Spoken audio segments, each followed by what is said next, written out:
à 3 compatriotes, Corneille Nangaa, Joseph Kabila et Félix Tshisekedi. Monsieur Nangaa, je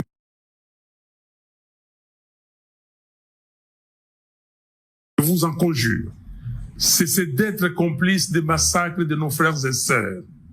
Cessez de livrer notre sol, nos vies et nos ressources aux forces étrangères. Le sang congolais ne peut plus couler avec votre complicité. Aucune ambition ne vaut le prix de la souffrance de tout un peuple. Monsieur Kabila, aucune raison, même stratégique, ne saurait justifier une collaboration avec ceux qui déchirent notre pays. Le chemin vers la rédemption de nos erreurs passées, c'est le dialogue, pas la compétition. Je vous exhorte de quitter Goma, cette ville martyre, aujourd'hui occupée avec la complicité des forces ennemies. L'histoire ne pardonne pas les trahisons, encore moins celles faites à la patrie. Monsieur Tshisekedi, vous avez le devoir de ne pas laisser notre génération être celle qui aura vu le Congo se désintégrer. J'en appelle à un sursaut d'honneur et de responsabilité. Je veux vous voir, non pas pour une faveur, mais pour une discussion directe, sans faux semblant. Bonjour et bonsoir fidèles téléspectateurs bino bosepela kulanda ngai mwana na bino esclave na bino kabatulo la jossio na memela bino actualité chaque jour et en temps réel quand to senga na bino toyela ka bino ba actualité pona kozala na matali République démocratique du Congo pona kozala tout près na yango et surtout na bandeko to bengi ba diaspora to ba diaspora et ali ba kongomani oyo ba bima libanda ko kende ko luka vie à tous les pays d'Afrique, vous allez diaspora pour bima déjà libanda, ils ont le rôle à jouer sur la zone de Angola comme international, des bandes de Kobolanda biso, ba diaspora, le lot yeli bino ba actualité très grave, surtout aux alliés, ba actualité de l'air, aux autres touchés République démocratique du Congo, biso tout yeli marambozo leka. Les longs de te redécouvrir une émission en vérité face à la population. Na même les bino sous ba actualité. Na za le rôle architecte ou tamolana croquis. Le rôle à chanter ou tamolana voix. Ngala même bino bene ba actualité. Na émission même bolingara mingi vérité face à la population. Muto aide biso na ba bilili ya bien poto koma na ba itandoke na bino na poto États-Unis, Canada, Londres, Belgique, France, Angola, Afrique du Sud. Tous les pays d'Afrique, tous les pays d'Asie, tous les pays d'Europe, tous les pays d'Amérique. Puis on a 26 provinces, il y a République démocratique du Congo, puis na kati ya capitale, moi la mobala sali kenoto koma na baitanoke na bino angoma prod na pesier un grand merci na musala ko sala azalaka toujours wana pona ko permettre à ce que ngai na bino to kutana na matali lili pe matali actualité ya République démocratique du Congo. Bon retardement, balobi urgent, Martin Fayulu Madidi en danger, affaire il y a balkanisation d'urgence par Joseph Kabila et Paul Kagame. Urgent, Martin Fayulu Madidi a franchi les Rubicons. Félix Tshisekedi, Corneille Nangaa. Nabi ke ba titre o ezo boma déjà batu. Ba titre o batu be bobi tuna elinge la gisanini. Pour plus de rappel pour le bateau Bayokota Siko. Urgent, Martin Fayulu Madidi en danger, affaire balkanisation d'urgence par Joseph Kabila et Paul Kagame. Urgent, Martin Fayulu Madidi a franchi les Rubicons, Félix Tshisekedi et Corneille Nangaa. Restez toujours branchés, tout découvrir les salati discours. Moi discours morobo ya court métrage. Il y a opposant Martin Fayulu Madidi. Il y a un peu de rolobela. Et puis, tu as rebête les souli solo. Il y a Mwanamboka, ancien président, Otobenga Raelelo, le Rwandais, M. Joseph Kabila, Kabange, Oyo, à salaka discours, je pense que na ya quitté pour na rotali sabino pe pour na expliquer bino Joseph Kabila lobini donc tous a na déplacement les londes na yeli suspona mais un peu épingler quelques éléments et surtout les 12 points, les 12 éléments au Joseph Kabila c'est là qui ko présenter na discours na ya lobaki aza prêt pour na proposer donc on mec un peu ko lobelango na émission en vérité face à la population to fungolana nous émission na biso na discours ya Martin Fayulu. Martin Fayulu Madidi alobi nini na discours na ye. Martin Fayulu Madidi Martin Fayulu a s'adressé à 3 personnes na discours na ye. Mutaliboso ezalaki mwana mboka Corneille Nangaa et puis a s'adressé à Joseph Kabila. Et puis pour aussi il s'est s'adresser à Félix Tshisekedi, président actuel de la RDC. Donc quand on a profondeur, Martin Fayulu a lobby ni na discours na court métrage. Martin Fayulu a commencé par Corneille Nangaa. Martin Fayulu a lobby ni. Asengi na mwana mboka oyo azalaki président ya CENI. Commission électorale ou azala qui on a pour faciliter pour sala en sorte que Félix Tshisekedi a comme on a beaucoup yé muto azala qui na CENI autre bigera institution indépendant yé muto azala qui président la CENI mais le lot moni a kenana na Goma a sala na rébellion ndé total a ndé to mona tous ensemble mais le lot mona mboka Martin Fayulu Madidi opposant à lobi boye asengi na Corneille Nangaa asila kotika maimatali rébellion na Goma atika ba groupe armés asengi na mwana mboka Corneille Nangaa pe apesi na ba conseil pour na maintenir la paix na carte ya République démocratique du Congo et plus précisément la partie est ya RDC. Place yé moko Corneille Nangaa zo CG place azali place avana ba troupe na AFC Alliance de Fleuve Congo au bino boyebi aux ali groupe oyo ya ba terroriste oyo ba Corneille Nangaa ayaki na bango po ba poudrier la République démocratique du Congo soit disant azali le libérateur ya ba Congomani. Martin Fayulu la suka ki wana ti akundoli kaka mais c'est Corneille Nangaa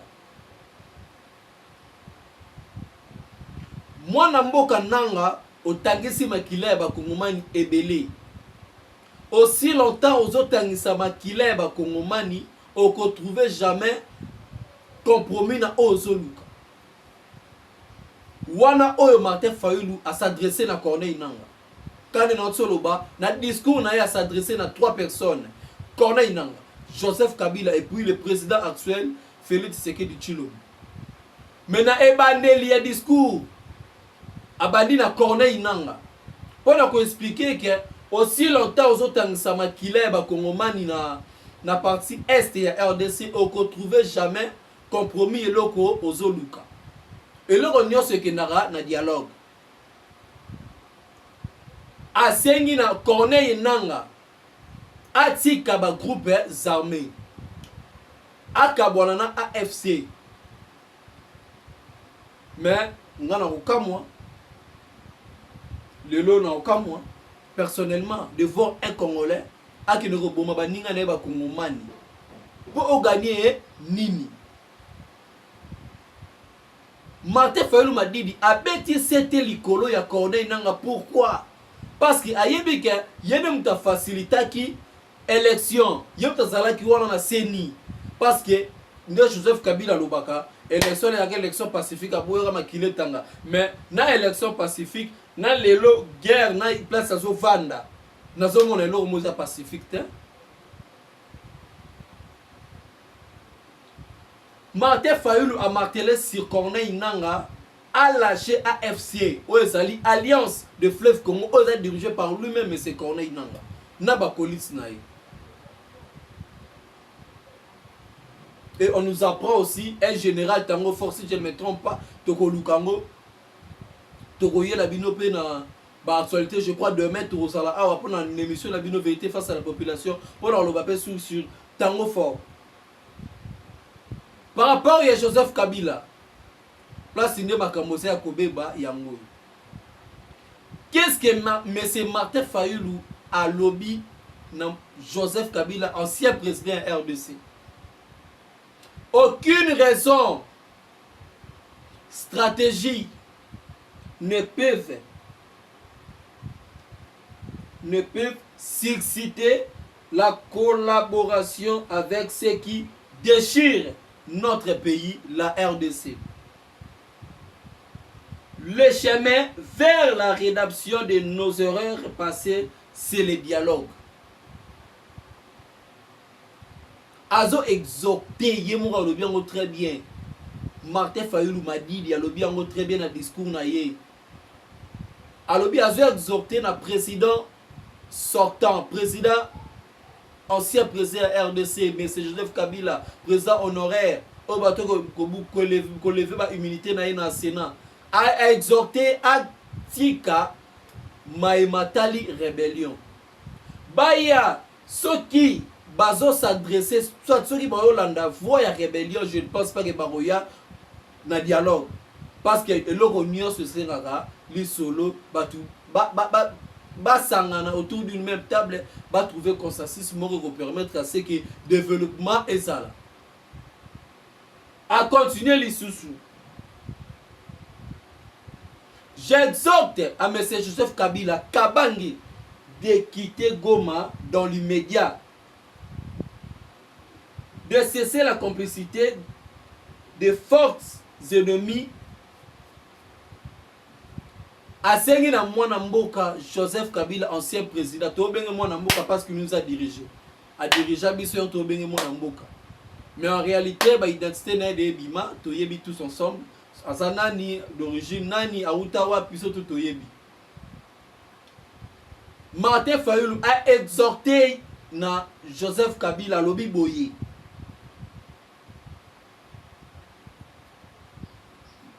Bobima na ville martyre. Il y a 30 ans, Goma Massassi Makobetaka chaque jour, Batouba Koufa. Ville martyre, la ville de Goma. Bon quitter place Ouana. Bon ça la table à souci, Yaba Kongomani Obazo Vandawapi, na partie est de la RDC. Si réellement M. Joseph Kabila, vous voulez maintenir la paix na côté est, c'est qu'il faut au Longwandé na est. Pour Moutoua qu'on maintenir pour ça y a paix. Je ne pense pas que non à Koya on a. Pour M. Félix, tu sais que Martin Fayulu Seguina, président actuel, Papa Labiso Félix Tshisekedi Chilombo, béton, à Seguina ya lobi boy. Il demande à raconter le chef de l'État pour trouver un moyen pour maintenir la paix, pour trouver un consensus pour na côté Kimia, na côté Est. Alobi yango très bien. Alobi boye. Abagé s'il vous plaît. Raconte na yena chef de l'État, ezali pour na intérêt na ye té. Mais ezali pour na intérêt ya mboka, intérêt ya nation. Je sais que Batebe va interpréter, jeunesse Ebele va interpréter, mais intérêt ya mon mboka Martin Fayulu m'a dit, alors bien très bien le discours dans lobby ezali pour na nation. A insinué très bien lobby, s'il s'agit de mourir pour notre pays, Tokokufa. Est-ce que Joseph Kabila loba de Gelo Rabon? Est-ce que ba préserve institution ba loba déjà de Martin Fayulu lobby bongo? Prenons maintenant les 12 éléments de Joseph Kabila à présenter Gibiso dans le discours passé, malgré que je n'avais pas eu le temps d'expliquer que sur un abino maïmatani discours il y a Joseph Kabila, ancien président, ou à l'Obaki, la fois passée, malheureusement, dans Zaki, Libanda Mboka, dans le déplacement, toujours pour que ça la banquette, dans Maïmatali, actualité à la République démocratique du Congo. Et les 12, tout d'abord, on a Banana, nous très bien. C'est ainsi, là c'est Joseph Kabila. Le discours on est au Takoleka. C'est ainsi après quelques années de réflexion,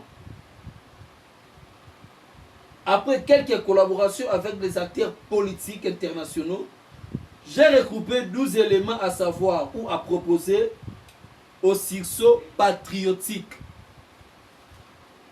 afin de tirer le pays du vent. Je ne sais pas. Les vents, Mboke Yali, Joseph Kabila, Azan et Loroni vont apprendre Bissou. Nous sommes là sur Vérité face à la population sur votre émission où tu es la Binobo Solo Bayi Mboka. Élément Liboso, Joseph Kabila présenta qui n'a discours naïe. 1. Parmi les 12. 1. Mettre fin à la dictature, mais à la tyrannie. 2. Arrêter la guerre. 3. Rétablir l'autorité de l'État sur toute l'étendue du territoire national. 4. Restaurer la démocratie d'un véritable État de droit. 5. Rétablir la liberté fondamentale. Oh, bilo on entend des éléments où Joseph Kabila présenta qui dans le discours, les 12 éléments. Moïse a présenté les 12 commandements, mais c'est Joseph Kabila a ciblé les 12 éléments. Tu recomptes en détail, tout ça dans nos lectures. 6. Réconcilier les Congolais et reconstruire la cohésion nationale. Bolande. 7. Relancer le développement du pays à la mise en place d'une bonne gouvernance économique, une gestion administrative et financière et une répartition équitable des richesses nationales. Là, c'est Joseph Kabila. 8. Relancer le dialogue sincère et permanent avec tous les pays voisins en vue de l'instauration de notre pays, la RDC. 9. Rétablir la crédibilité du pays auprès des partenaires au niveau de grandes des régions et internationales continentales. 10. Neutraliser tous les groupes armés nationaux et étrangers et rapatrier ces derniers dans leur pays national, leur pays d'origine. Voilà l'élément où Joseph Kabila tangaki na discours na ye. 11. Mettre définitivement fin au recours et à l'utilisation de mercenaires, conformément à la Convention de l'Union africaine sur l'élimination des mercenaires. 12. Pour finir, ordonner les retraits sans les délais des troupes étrangères du territoire national. Tout sur la Siko. Tout sur Martin Fayoulou, autre chose présenté. Martin Fayoulou sort de son silence, il nous présente un discours à court métrage où à lobby à Sangisi Corneille n'a Joseph Kabila na monsieur Félix Tshisekedi Azali président sur la RDC. Azali appelle à l'unité. Discours wana muke ezali en même temps conseil et puis en même temps pour na senga na chef de l'État ayambaye pour na solola na maimatali ese ya mboka na biso. Amartelango très bien na discours na lobby boy. Nazo senga na chef de l'État na kutana et non pas pour mes propres intérêts mais pour l'intérêt national. Lorsqu'on parle des intérêts nationaux, ils ont Italie mboka. À lancer message nanga atika groupes armés abimakuna. Et puis à lancer message dans monsieur Joseph Kabila. Alors très bien. Comme la ville mature, ville où depuis Batu Babanda Kokufa 30 ans ça suffit quand même. Oh Batu Babanda Kokufa bazoye ba cause na ngote. Soki minéré, je parle même ngati na vanda na zorata mbonga minéré en ngote. Il y a aucun Congolais de côté les missa awa na totu na est-ce que yo bénéficiera nini na minéré en mboka. Mais batu bazo sibir, batu bazo kufa. Martin Fayoulou a un discours na ya lobi clairement. Mais c'est Martin Fayoulou m'a dit il y a une partie que nous devons essayer un peu de vous expliquer parce qu'il y a tout éviter qu'est-ce qui vous a fait oh il y a les lots la mission de discours oh nous les Congomani nous les patriotes tango mwana mboka papa na biso Félix Tshisekedi asalaka appel abengaka yo tango ma guerre ebandaki abe chole akendaki pa na yo ko solo na yo bon se réconcilier bon ça unité nationale pour lutter contre la guerre aux Est. mais oboyaki avant wana dossier ya liboso babengaka travailler na gouvernement je pense que je sais pas na gouvernement union sacré soki mais c'est devos kitoka koyi kobina babengaka yo déjà tango na deuxième mandat oboyaka na koya kotravailler na chef de l'état chers téléspectateurs toyebi te eloko nini esali ke Martin Fayulu abima na silence na ye a lancé appel na chef de l'état bakutana basolola le chef de l'état na mikolo yo azolala pete papa soki problème eza na ndako alalaka te il est là azobouge air nyonso bana bakomi ndenge nini baza ndenge nini nde eza la minute oyo na ngambu ya papa na biso Félix Tshisekedi. Ce qui m'étonne, bon ça ne m'étonne pas, et quand il y a mutu aye à s'excuser puis à continuer soleil va continuer. Alors et loko nini o e sali lelo papa na biso Martin Fayulu Madidi a lancé message na chef de l'état qui a koutane na discours na ye. Est-ce que ezali na ba complot question mark? Est-ce que ezali na lobby que non c'est pour l'intérêt national question mark? Toye bango à la prochaine. Pas question. Mais c'est Martin Fayulu Madidi Ania pe aboya qu'on travaille dans chef de l'état. Je crois la première mandat en dehors de la vérité des urnes. Habité ce qui est là les Dakar vérité des urnes. Babenga kayo papa la biso Martin Fayulu oboyaka. Lelo sikoyo obimina silence na yo pona ko pesa conseil na nanga o bazali ba rebelle yena na titulaire na monsieur Joseph Kabila l'ancien président o a présenté qui biso discours moro incroyable chers téléspectateurs papa la biso Martin Fayulu a seke akutana na chef de l'état.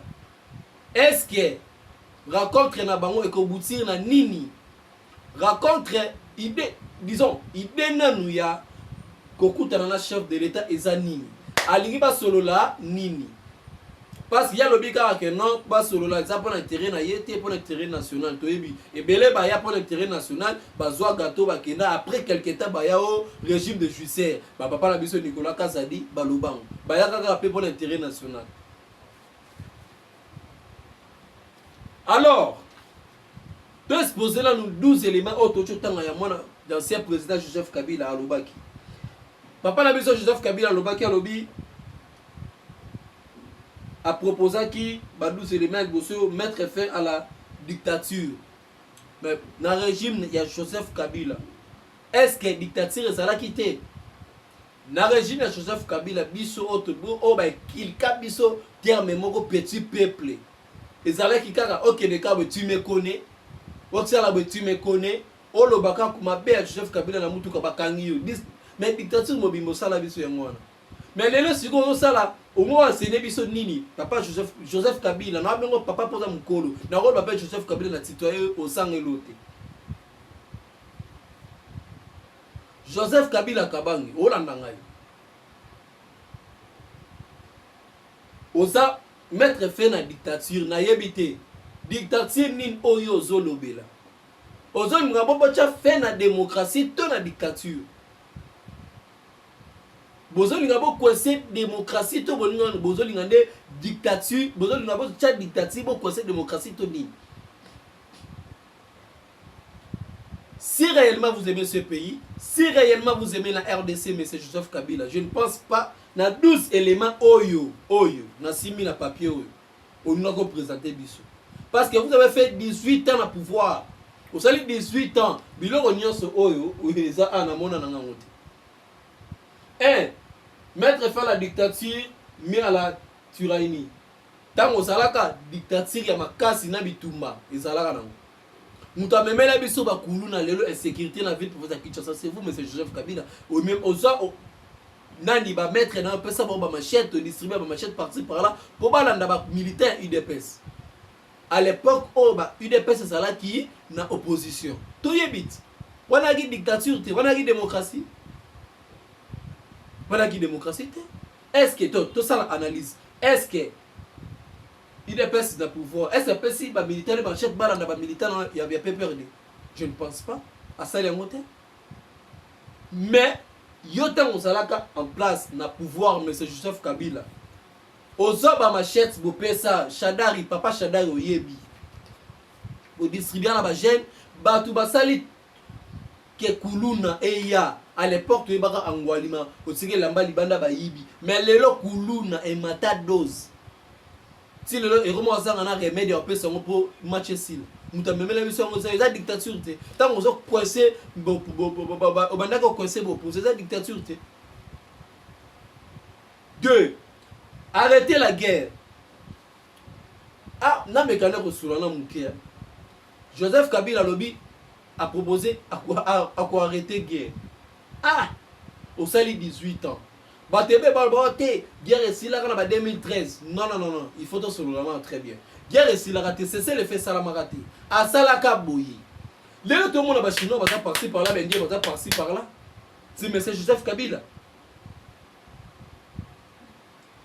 Bakare mine na ye ateki pesi batu mema no boma ndo violeka batu basana banda oh depuis 2013 ou 2014 basala ka parti more cinéma ka parti de PCR au cinéma guerre ici là na est le Kuta.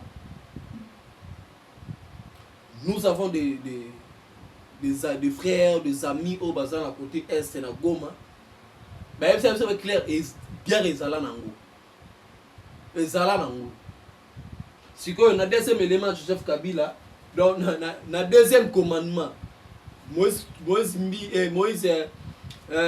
na likola ngoma la saka biso 12 commandements mais Joseph Kabila nous a présenté 12 propositions pour resala la section patriotique. Troisième élément, rétablir l'autorité de l'État sur toute l'étendue du territoire national. Les lois ont l'autorité de l'État. Non, je ne pense pas. Mais M. Joseph Kabila est exemplaire. Bilo Nyanso O, Yamisatu O, Binomo Bozolanda. Yamisatu O, rétablir l'autorité de l'État sur toute l'étendue du territoire national. Joseph Kabila à l'époque na Salamo, à Salamote. 4. Restaurer la démocratie d'un véritable état de droit. 4. Restaurer la démocratie et un véritable état de droit. Est-ce qu'il y a une époque qui a Joseph Kabila état de droit ezalaki na régime de Joseph Kabila pendant 18 ans? Est-ce que l'état de droit ezalaki biso tout toyebi comment ba militaire IDPS ba boma bango toyebi biso nyoso aner ezaki na maboko ya Joseph Kabila. Au moins, mais aner. Au lieu de travailler pour le pays, mais il travaille pour un individu. À cette époque-là, il travaillait pour Joseph Kabila. Et aujourd'hui, Joseph Kabila, c'est une version de la démocratie. Mais c'est Joseph Kabila. Moi, je suis un journaliste. Si le lot nazo landara na ndolo baga na simana o lobby na lobby.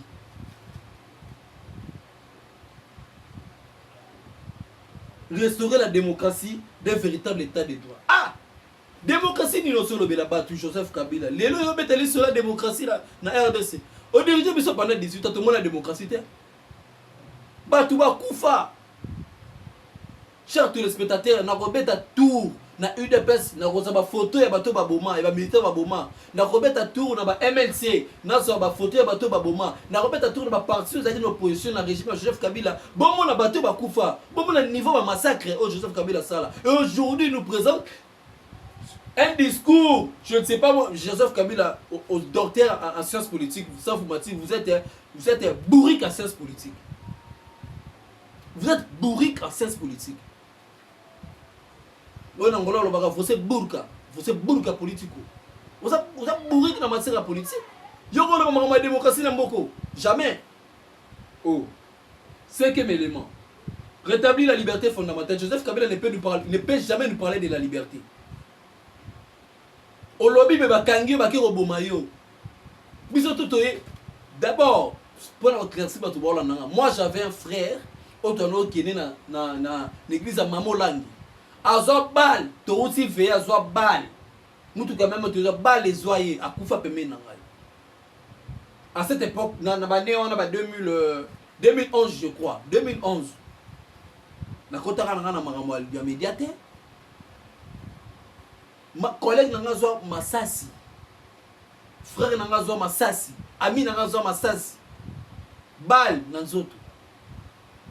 Et aujourd'hui, M. Joseph Kabila a rétabli la liberté. Quelle liberté, Joseph Kabila Zolo Belabiso? Quelle liberté? Vous avez dirigé ce pays pendant 18 ans. Liberté d'Inyo Tchelarabiso. Liberté Lelo. Chers gomatraciens, soyez vigilants. Bokotika Joseph Kabila va na Goma. Bokotika Joseph Kabila est un rebelle. Pourquoi dossier naïe, dossier à Joseph Kabila, les autres disent non, non, non. Mais là, c'est un mandat d'arrêt international. Azali na Somalie, à Kitimba ou na Goma. Donc, bah, lever immunité naïe. Pour que ce soit na Somalie, Barokangaï, pas aux mandat international hollandais, Barokangaï. Sixième élément, Joseph Kabila, les 12 éléments que l'ancien président nous a présentés. Dans le discours, on a ça qui l'a fait passer. Quand on a eu un déplacement, on a eu Kinshasa. 6. Réconcilier les Congolais et reconstruire la cohésion nationale. À réconcilier les Congolais. Joseph Kabila, vous ne pouvez jamais nous parler de la réconciliation dans notre pays. Au cours de la réconciliation, tu es dans la RDC. Jamais. Orgaman lelo so lela. Orgaman ferme auto ya munene to ibaka lelo bako teka ba orgaman za na $1000 sur mon pont. Nana bomiango. So boko reconstruire nini Joseph Kabila. Yo nous proposer à tout nini. Namoko na zala, chers téléspectateurs, je vous dis ce qui est vrai. Na mona mutuka kingaka se kotina orgaman. Na fana na monga folo na cité bianda. Miri orgaman ya ki tout près na ngai. Porte za na cité verte. Naïb yango très bien. Nganda sala une semaine à liakate. Joseph Kabila coinça nani Orgaman. Orgaman a kokite. Ça atiki. Bosala égal bobo maka nyoso nini. Bosala ba jina bino ba mai. Bon reconstruire nini. Au lieu de construire la nation, mais bon construire ma boum na bino ba poche na bino. Pendant 18 ans. Budget à Joseph Kabila l'équipe budget RDC. Tant que ça a pouvoir. Budget là mais Jeunesse Kabila bakanga aéroport en 2014. À cette époque-là, la RDC n'avait que 2 milliards de budget. Mais bakanga Jeunesse Kabila là 6 milliards de dollars. A triplé yemoko a que le tchon a poto na banque libanda. Mais Joseph Kabila aussi le Belabiso réconcilier les Congolais et reconstruire la cohésion nationale. Pourquoi réconcilier les Congolais nini? Tala les Congolais au panza ba vina bango. Maman Emi Koutino, Nathalie maman Emi Koutino dans émission na bien très bien. De nani Olive Lembe azam kiyaba Congo te. Bien bien sur la cohésion nationale. Moi sinon qu'on a diviser famille ya maman ya Emi Koutino à cette époque-là ancien gouverneur ya Congo central là Mobali ya grande sœur ya maman Emi Koutino. Ake kuna kosi bango bo bagena mutaba Congo. Maman Emi Koutino a supplié Olive.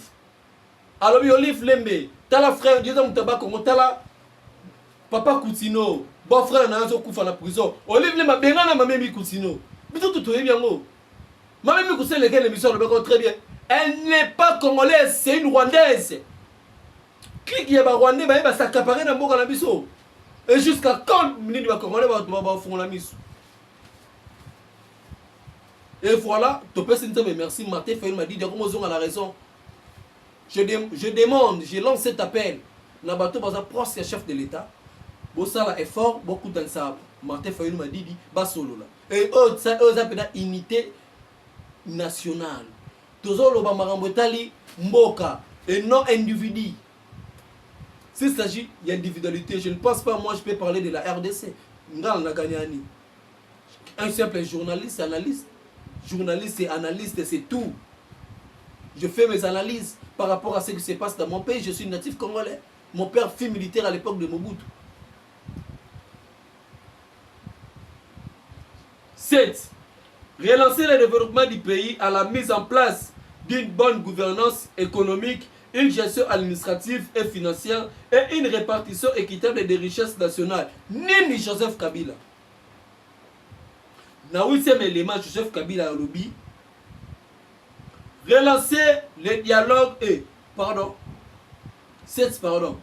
le développement du pays à la mise en place d'une bonne gouvernance. Joseph Kabila n'a tant Salaki président. Bonne gouvernance c'est Salaki. Pour le lawyer enseigné, mais lorsque c'est Joseph Kabila, je ne pense pas que vous avez des conseillers. Vous avez des conseillers, je ne pense pas. Vous avez conseillé des sanguinaires. Et sanguinaire. Mais c'est pitoyable pour vous, mais c'est Joseph Kabila. C'est pitoyable. D'une bonne gouvernance économique et une gestion administrative et financière et une répartition équitable des richesses. Tout le monde a richesse. Joseph Kabila a pouvoir. Papa n'a pas dit que moi qui a kenda wapi. Bobomé Nicolas minéré. Bobomé Nicolas minéré. Aux zones bakarem, aux gens goma, comme ils sont yayo, na Paul Kagame. Au roi Sélé Bissoni. 9. Non, 8e élément. 8e élément. Relancer les dialogues sincères et permanents avec tous les pays voisins en vue de l'instauration de paix. L'instauration de pays. N'habitez. Relancer les dialogues sincères. Les 7 dialogues au Joseph Kabila à Sala, ils ont dialogue naba chinois, naba indien. Et je vais vous éclaircir. Dialogue en Moussarandeni. Il est allé en Chine. À quels sont prisonniers chinois? À Soloni na gouvernement na bango, abinazo so bango, na me bango na RDC, ole ba sa la prison. Ba ya ba travailler le ngai. Ba boko la ba foyer na bango. Ba ye, nde bomona lelo. Tous les entreprises de Joseph Kabila les ont dirigées par les expatriés, les Indiens et les Chinois. Si Joseph Kabila Kolobanini, relation et dialogue sincère et permanent dans tous les pays voisins. Dialogue ni Sala. Au Sala dialogue, je ne sais pas. Joseph Kabila, dialogue ni au Joseph Kabila dans le régime na Sala, paix et Simba. 9. Rétablir la crédibilité du pays auprès des partenaires au niveau régional et international. Mais tant que je ne pense pas que Baïba RDC. Tant que Joseph Kabila Salaka, même passeport on a biso ba Congoma les Salaka, Schengen les a fermés. Ba musicien ba souffrir pour mettre la poto. Ba musicien ba souffrir pour mettre la poto. Schengen les a fermés. C'est grâce à Félix Tshisekedi Lelo, passeport comme considéré. Au moins on considère les Congolais. Si on a évité Joseph Kabila, je ne sais pas, rétablir la crédibilité. Rétablir la crédibilité du pays auprès des partenaires au niveau régional et international et continental. Crédibilité ni au RDC, ça là dans le régime. Est-ce qu'on considérait vraiment la RDC? Simple exemple, qui est en Angola à l'époque, na yobasa de notre Toiba Kamoti. Angola awa, na bakafouf. Tout habité Joseph Kabila. 10. Neutraliser tous les groupes armés. Awa ne makamboze Rubeba. Neutraliser tous les groupes armés nationaux et étrangers. Joseph Kabila, tant que Zalaki na pouvoir, tant que Zalaki na pouvoir, les groupes armés Zalaki kaka. Tant que Zalaki na pouvoir, il y avait toujours des groupes armés, il y avait toujours des mercenaires. Babomi les lois ne ont pas sa mission conseil, ils n'ont pas sa proposition. Il y a neutraliser tous les groupes armés nationaux et étrangers et rapatrier ces derniers dans leur pays d'origine. Joseph Kabila. Chers téléspectateurs, Joseph Kabila loba na discours na. Ce qui n'a qu'aussi boluka discours bokomona makambo nyonso oyo. 11. Mettre définitivement fin au recours et à l'utilisation des mercenaires conformément à la convention de l'Union africaine. Si réellement il y avait une convention où les mercenaires existaient dans le territoire ya bato, mais le régime ne va exister au sala nini na bango ba mercenaires on bando banda kuna ya Goma na Lubumbashi na Kashamata bango bando batela entre Kolwezi je pense si je ne me trompe pas na Kashamata mais quand ba rebelle les mando batelango mais les mais vous ne pouvez pas nous enseigner la bonne moralité, M. Joseph Kabila. Vous n'êtes pas un exemplaire. 12 pour finir. Ordonner le retrait sans délai des troupes étrangères du territoire national. Au 12e élément, au Joseph Kabila a rejeté dans le discours. Moi, ça me fait vraiment mal de voir un président sortant, un ancien président, alors qu'un ancien président doit être un exemplaire pour notre pays. Lorsque vous avez fait une collaboration lorsque vous avez signé vos accords avec le président Félix Tshisekedi, andimaki kobati la biloko na yo, andimaki kobati la babie na yo, soki nga yo nalingaki na sakite na makambo wana obenani ovandi kolandaka sima na lancer message na batu il faut balanda poursuivre Joseph Kabila. Bosala mbangu na maimatali mandat d'arrêt international pour l'ancien président de la RDC M. Joseph Kabila akangama par rapport à mabe o inosa sali. Il ne s'agit pas de rolobakeno o infraction nini. Crime contre l'humanité, haute trahison, la personne no 2. Crime contre l'humanité na haute trahison. Le quoi bino bozangi ba infraction au kangele na lo bien crime contre l'humanité na haute trahison. Merci. Dans la qui wana nga